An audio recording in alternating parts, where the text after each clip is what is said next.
Il y a plus de joie à donner qu'à recevoir. L'appel du custode de Terre Sainte pour la quête du Vendredi Saint de 2022. Un espoir pour l'avenir des chrétiens d'Orient. La solennité de l'Annonciation a été célébrée à Nazareth, la fête qui commémore l'annonce de l'ange Gabriel à la Vierge Marie. La supplication adressée à la Vierge pour la paix en Ukraine est parvenue aussi en Terre Sainte. Les franciscains ainsi que des religieux, des diplomates et des fidèles ont prié le chapelet à la grotte du Lait. Une messe a eu lieu à Nazareth, dans la basilique de l'Annonciation, présidée par le custode de Terre Sainte, frère Francesco Patton, pour le 500e anniversaire de l'évangélisation aux Philippines. Dans le cadre du chemin synodal, les membres des différents mouvements et nouvelles communautés présents en Terre Sainte se sont réunis pour préparer la prochaine fête de la Pentecôte. Nous connaissons le soldat romain de garde au calvaire qui a frappé Jésus avec une lance pour s'assurer qu'il était bien mort. Lors du 3e pèlerinage du Carême, nous nous arrêtons à l'église de la Flagellation pour réfléchir à la condamnation de Jésus.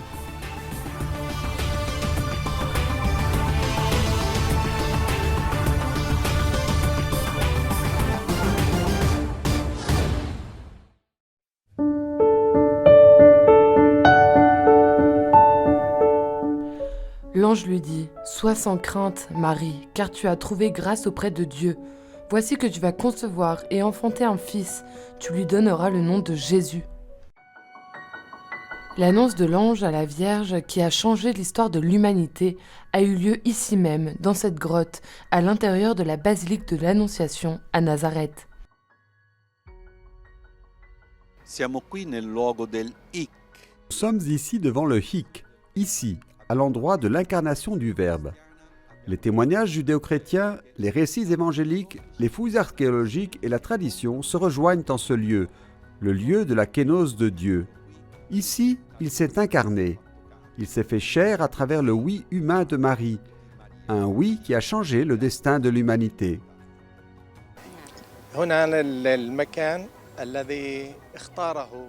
C'est le lieu, le petit village que Dieu a choisi et où l'ange a fait son annonce à la Vierge Marie, fille de cette ville. Une mère qui a dit oui. D'ici, de cet endroit, de ce pauvre petit village, le christianisme s'est répandu dans le monde entier.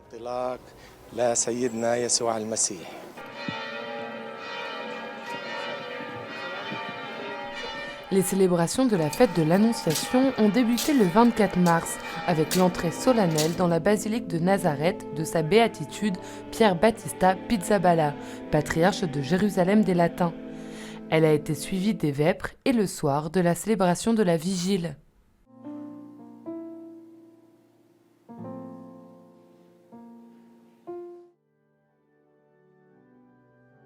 Le 25 mars, le patriarche a présidé la messe dans la partie supérieure de la basilique en présence de nombreux religieux, chrétiens locaux et pèlerins.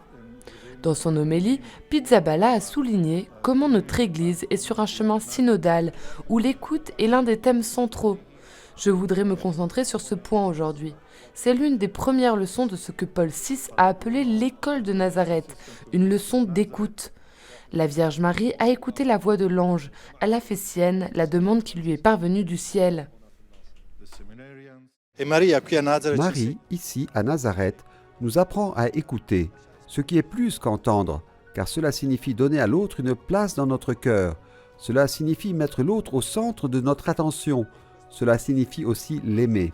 Et surtout, en ce moment, ici à Nazareth, en union avec toute l'Église, selon les intentions du pape François, nous voulons prier pour l'Ukraine, en particulier pour les peuples ukrainiens et russes, deux peuples frères qui sont appelés à être ensemble, même si maintenant ils sont en guerre l'un contre l'autre.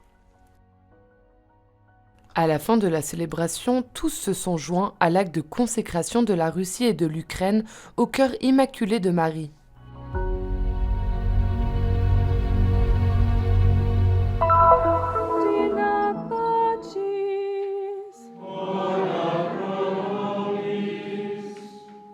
La Terre Sainte a elle aussi répondu à la demande faite par le pape François à tous les évêques du monde. Un mois après le début de la guerre en Ukraine, comme le dit la lettre, l'Église, en cette heure sombre, est appelée à intercéder auprès du Prince de la Paix.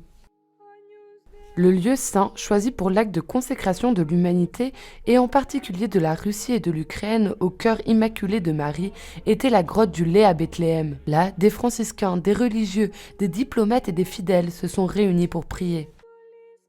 Secondo la tradizione è il luogo della prima sosta. Selon la tradition, c'est le lieu de la première halte de la Sainte Famille lorsqu'elle a dû fuir en Égypte pour échapper aux persécutions d'Hérode.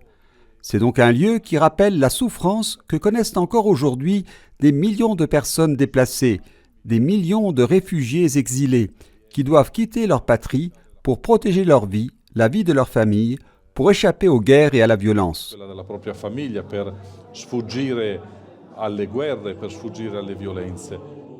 La grotte à la Roche Blanche est un lieu riche en histoire particulièrement significative.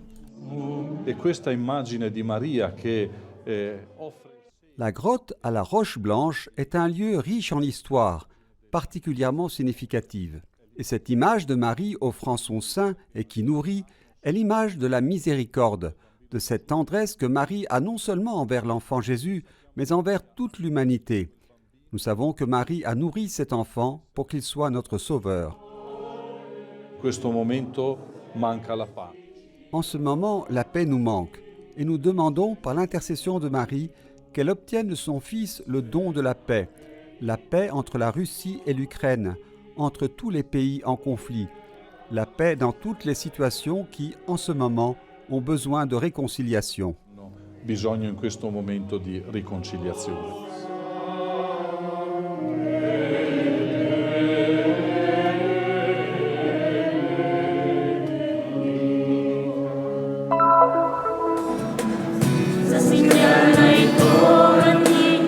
Dans les gestes, la joie de ceux qui ont reçu l'Évangile. Une histoire qui a commencé il y a 500 ans. The story, it started in March of 1521. Tout a commencé en mars 1520-1521 avec l'expédition espagnole dirigée par Fernando Magellan qui comprenait quelques prêtres qui ont apporté le christianisme dans la partie sud des Philippines. Et après quelques jours, on célébrait le baptême, une sainte messe. C'était le début du christianisme aux Philippines. Some days they celebrated the baptism and the Holy Mass, and then it started Christianity in the Philippines. En 1521, les Philippins ont dit oui à l'entrée du christianisme dans leur pays. Et aujourd'hui, ils sont venus célébrer cet anniversaire à Nazareth, en Galilée, le lieu du oui de Marie. A causa della pandemia, la comunità filippina ha spostato di un anno. En raison de la pandémie, la communauté philippine a reporté d'1 an la célébration du 5e centenaire de l'évangélisation de son pays. Les Philippines sont un grand pays, un ensemble d'îles. Il y a 500 ans, ils ont reçu le don de l'Évangile et, évidemment, le don de l'Évangile a trouvé dans la population locale une très bonne terre, très accueillante. Un terreno molto buono, molto accogliente nella popolazione filippina.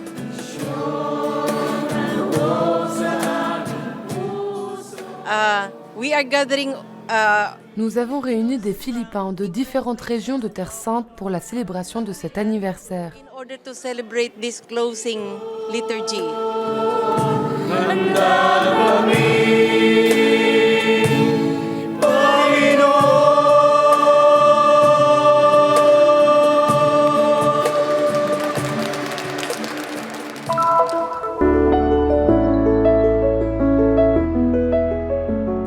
Le 27 mars, les membres des différents mouvements et nouvelles communautés présents en Terre Sainte se sont réunis à Emmaüs Nicopolis, à la communauté des Béatitudes, pour se préparer ensemble à la prochaine célébration de la Pentecôte.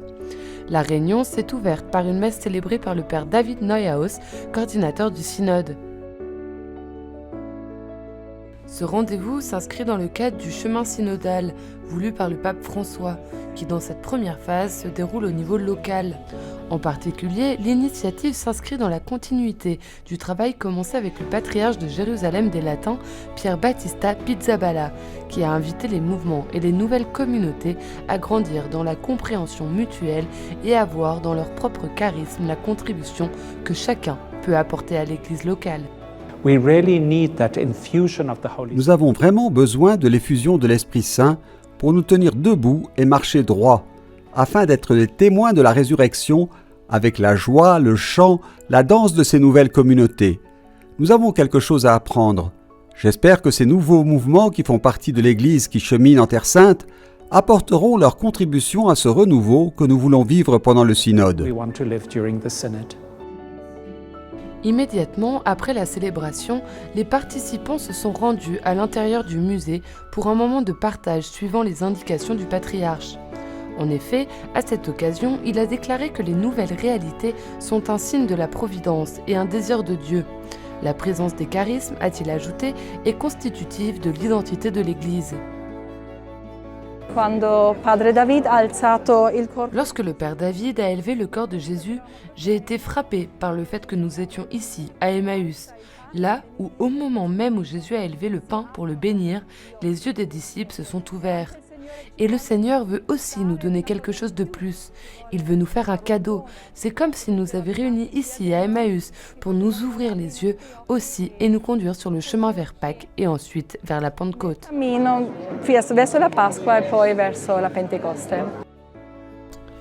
L'objectif de la réunion était également de préparer la Pentecôte de cette année.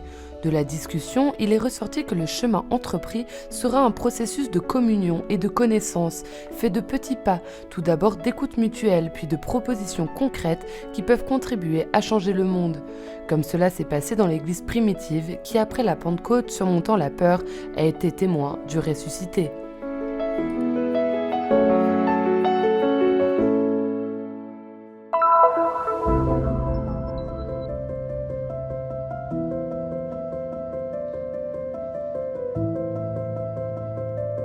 Nous sommes à l'intérieur de la basilique du Saint-Sépulcre, et pour être exact, au Calvaire, le lieu où Jésus est mort sur la croix. Calvaire, de l'araméen Golgotha, signifie lieu du crâne et était une sorte de promontoire alors hors des murs de Jérusalem. D'abord utilisé comme carrière puis comme jardin, il était à l'époque de Jésus un lieu de sépulture et l'endroit où les Romains exécutaient les condamnations à mort par crucifixion. Nous découvrons ici l'une des figures les moins connues et les plus fascinantes de l'Évangile. Nous savons que sous la croix de Jésus, il y avait sa mère, quelques femmes et l'apôtre Jean. Tous les autres avaient fui. Sous la croix, il y avait aussi un homme, un soldat romain, qui a frappé le côté de Jésus avec une lance pour s'assurer qu'il était mort. La tradition l'a appelé Longinus, qui vient de lance et donc lancier.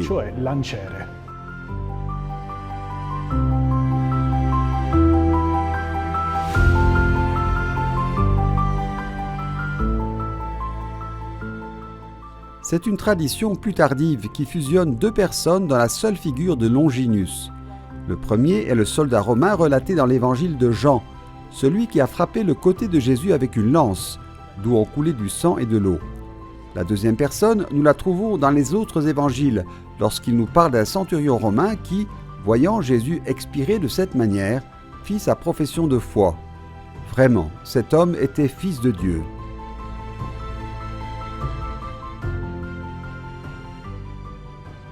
Au fil des siècles, diverses légendes sont nées autour de la figure de Longinus. L'une d'elles raconte que Longinus a quitté l'armée romaine, a été baptisé par les apôtres et est devenu chrétien. C'est pour cette raison qu'il a été martyrisé. Peut-être pour cette raison, les chrétiens ont vénéré Longinus comme le premier païen à se convertir au christianisme et comme un martyr. Aujourd'hui encore, l'église de Jérusalem célèbre Saint Longinus le 16 octobre. Che sia il lanciere o che sia il centurione romano, sta di fatto che Longino... Qu'il soit le lancier ou le centurion romain, Longinus n'avait aucune formation religieuse, il n'avait pas fait de catéchisme. Il était ici parce qu'il faisait son travail. C'était un expert des morts. C'est précisément pourquoi son témoignage est si important, parce qu'il a vu Jésus expirer et a fait sa profession de foi. Cela signifie que Jésus n'est pas mort comme tout le monde, il est mort différemment. À ce moment-là, Longinus a compris ce que personne n'avait compris jusqu'alors, que Dieu est vraiment comme ça. Nel momento aveva compreso, cioè che veramente Dio è così. La dernière étape de notre voyage sera au pied du calvaire, au sépulcre, qui a accueilli le corps de Jésus pendant 3 jours. Elle a été placée là par un homme, Joseph d'Arimathie.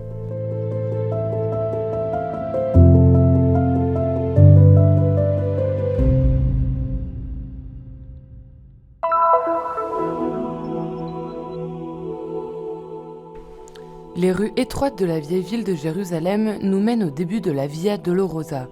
Au cours de notre voyage de Carême, nous nous arrêtons à l'église de la Flagellation, construite par les croisés au XIIe siècle, puis abandonnée et depuis 1838 propriété de la custodie de Terre Sainte. Les vitraux représentent les scènes de la condamnation de Jésus par Pilate, de la flagellation de Jésus et de la libération de Barabbas. Dans sa troisième méditation de Carême, le père Charles-Joseph Adesso est parti du passage de l'évangéliste Jean. Pilate fit prendre Jésus et le fit flageller. Inspiré par les mystiques, la musique et l'art, il a cherché, à travers ses témoins, le sens profond du Christ qui s'est laissé flageller par amour.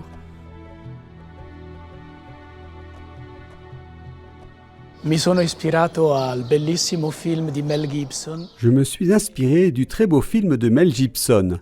La durée de l'homélie est la même que celle de la scène de la crucifixion que l'on voit dans le film et surtout de la flagellation. J'ai aimé l'idée de Mel Gibson d'analyser dans les visages de ceux qui ont assisté à la flagellation la façon dont ils ont vécu. Et je voulais faire la même chose dans ma réflexion. J'ai fait appel aux grands témoins de la foi pour nous aider à explorer le contenu de ce grand mystère par lequel nous avons été rachetés. Il contenuto di questo grande mistero dal quale siamo stati redenti. Cet épisode nous amène également à réfléchir sur la souffrance et l'injustice d'aujourd'hui, allant parfois jusqu'au martyre, et nous montre une façon de vivre notre via crucis quotidienne avec espérance. Uno degli aspetti che mi ha colpito della flagellazione è quello di... Un des aspects qui m'a frappé à propos de la flagellation, c'est de méditer sur la manière dont l'Église, corps mystique du Christ, est liée au mystère de la flagellation. À mon humble avis, la plaie la plus profonde de l'Église est la division. Si le mal est la division, le remède, l'antidote, ne peut être que la communion, c'est-à-dire l'unité. Remettre au centre de notre foi, de notre vie, de la vie de nos communautés, le Christ présent dans sa parole, mais présent d'une manière toute particulière, sacramentellement, dans son corps très saint. Cela rendra l'Église unie, l'Eucharistie étant le sacramentum caritatis. Alors Shakespeare aura raison de dire « Le ciel se réjouit de notre unité, ce ciel qui était si froissé, si triste de notre division. » Shakespeare nel dire «Il cielo si rallegra di questa nostra unità, quel cielo che fu tanto accigliato, fu tanto triste per la nostra divisione». C'est la passion même de Jésus qui éclaire notre chemin et offre un point d'espoir au milieu des difficultés de la vie. Comme l'écrit saint Paul aux Galatais, ce n'est plus moi qui vis, mais le Christ qui vit en moi. Et je porte dans mon corps les stigmates de Jésus.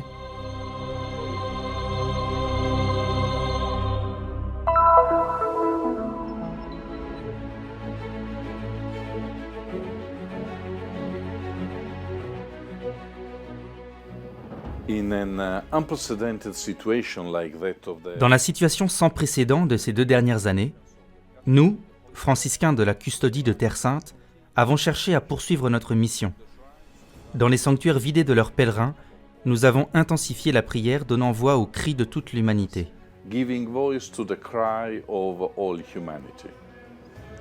Dans les paroisses, nous avons continué à célébrer et à être proches des gens, des fidèles locaux, des travailleurs migrants et des réfugiés.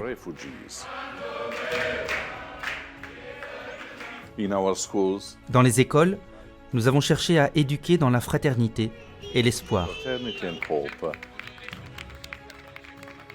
Dans les centres de formation, nous avons accueilli et accompagné de jeunes frères, des prêtres, des religieux et des religieuses, ainsi que des laïcs du monde entier.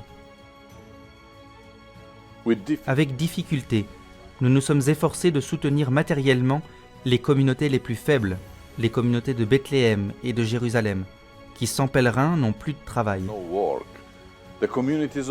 Les communautés du Liban, dévastées par une crise économique et politique qui s'enracine de plus en plus. Celles de Syrie, prisonnières d'une guerre qui semble ne jamais devoir finir.